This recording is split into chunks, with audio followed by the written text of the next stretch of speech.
afternoon. As your state representative, it's truly an honor for me to participate in this Memorial Day event that honors the service of our American veterans, both living and fallen. We live in a blessed nation, favored by God and founded on His principles that truly are worth fighting and dying for. We all know that since our nation's founding, it is only because of the sacrificial service of the American soldier that we've been able to continue to live in a free and safe America. As state legislators, it is our duty and responsibility to represent you, the citizens of Georgia. We are constitutionally bound to protect your rights of free speech, due process, and the right to petition. We are elected to protect these rights in law, but it is only the willingness of citizens to fight for the continuation of these rights that will keep us forever free. But committing to fight takes courage. Oliver Wendell Holmes Jr. once stated, "To fight out a war, you must believe something and want something with all your might. You must be willing to commit yourself to a course, perhaps a long and hard one, without being able to foresee exactly where you will come out. All that is required of you is that you should go as hard as ever you can. The rest belongs to fate. For one may fall at the beginning of the charge, or at the top of the earthworks, but in no other way can he reach victory."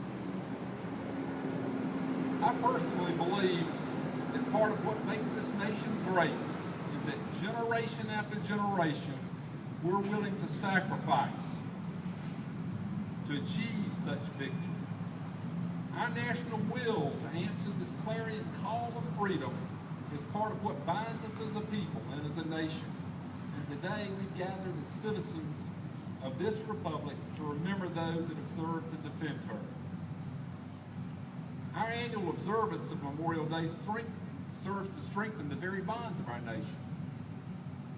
One little known fact is that its very first observance on May 30, 1868, Union Army General John Logan directed that flowers be placed on both the graves of Union and Confederate soldiers.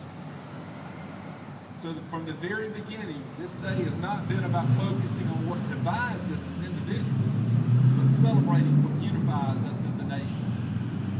Sacrifice is that bond. We owe it to our nation to teach this concept of sacrifice to our children. Teach them the importance of service to our country and stress to them that freedom is not free. It does come at a cost.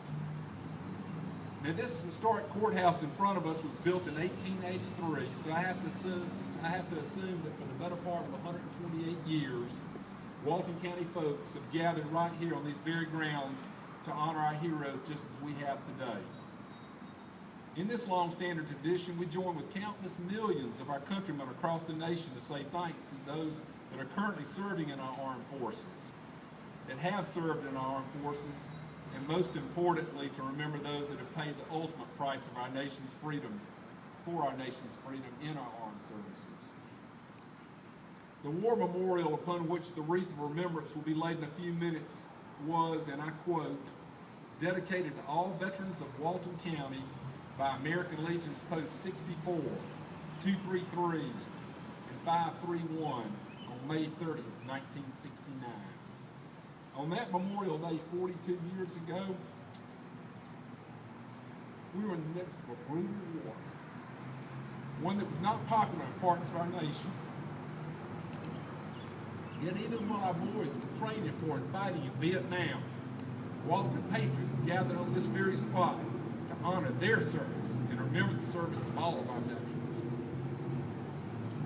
Since its founding in 1818, Walton County has lost many native sons in combat. Doing my research for these remarks, I was struck by how familiar I was with the family names of some of our fallen warriors. We lost 21 men in World War I, including well-known Walton County family names, including Bradley, Garrett, Malcolm, Perkins, Richardson, Thomas, Tillman, and Williams. We lost 40 men in World War II, including kinfolk of my childhood friends. Names belonging to the Allens, Brown, Carter, Davis, Holden, Lyons, Nunnally, Hanell, Parker, Sorrow, Thompson. Since then, we've sacrificed 6 sons of Walton County in Vietnam. Their full names were Billy Gogan, Danny Guthrie, John Rucker, Bobby Farmer, George Walters, and my childhood friend, Dennis Coker. Very recently, 2 of our men died defending our way of life in the War of Terror while fighting in Iraq. Sergeant Tyler Dickens and 23-year-old Lieutenant Joseph Helton, who grew up here in Monroe, and whose sacrifice was honored by thousands of Walton citizens during his funeral procession, which was one of the most moving and patriotic events that I've ever witnessed. 63 sons of Walton have made the ultimate sacrifice since World War I. A poem in front of the war monument in front of us reads, "On Fame's eternal camping ground, their silent tents are spread, and glory guards with solemn round the bivouac of the dead." We're here today to make sure that glory continues to guard the memory of these 63 Walton County men, for they are true American heroes. It is not the dead alone that we think of this day. Memorial Day is also the day we not only pause to give thanks to all the people who fought for the things that we have, who served in our armed forces and defend us at home and abroad, but also recognize the mothers and fathers, the spouses, children, and loved ones who sacrificed so much when the soldier is away. Family members who live in the hope and prayer of a safe return, but also with the somber knowledge that often the call of duty takes more. As others have duly noted, is the day we remember that it is the veteran, not the preacher, who has given us freedom of religion. It is the veteran, not the reporter, who has given us freedom of the press. It is the veteran, not the poet, who has given us freedom of speech. It is the veteran, not the campus organizer, who has given us freedom to assemble. It is the veteran, not the lawyer, who has given us the right to a fair trial. And it is the veteran, not the politician, who has given us the right to vote.